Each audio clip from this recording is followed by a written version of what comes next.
दक्षिणी गोलार्ध में कुछ अक्षांशों में ऐसे पवन हैं जिनको बहुरूपी पवन कहते हैं, या फिर उनका स्पीड इतना अधिक है कि उनका अलग अलग नाम दिया गया है।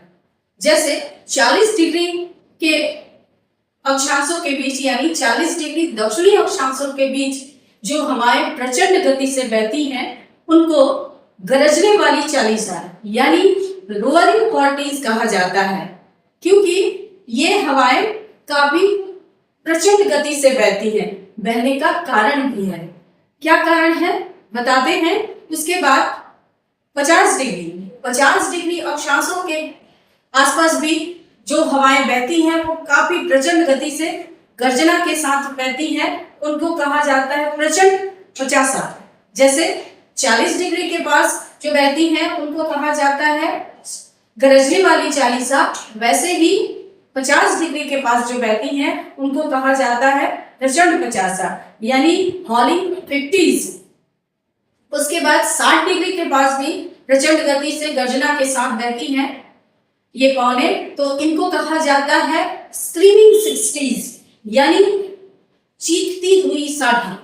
अब ये तीनों जो पवनें हैं ये उत्तरी गोलार्ध में नहीं मिलते, दक्षिणी गोलार्ध में ही मिलते हैं। इसका एकमात्र कारण है कि उत्तरी गोलार्ध में भूमि यानी स्थल भाग अधिक है, जिस कारण पेड़ पौधे, बिल्डिंग, जंगल इत्यादि अधिक मात्रा में है, जिससे क्या होता है जब हवाएं चलती हैं यानी पवन का प्रवाह होता है तो उसका स्पीड यानी गति में ये बाधक होते हैं, पवन, पहाड़, पर्वत इत्यादि। तो पवन को बाधा मिलता है जिससे कि उसका स्पीड, उसकी गति कम हो जाती है। जैसे हम लोग जब रोड पे गाड़ी चलाते हैं तो स्पीड ब्रेकर यानी बम्पर्स होते हैं, तो वहां हमें क्या करना पड़ता है, स्पीड को ब्रेक लगाना पड़ता है, स्पीड ब्रेकर इसलिए नाम है।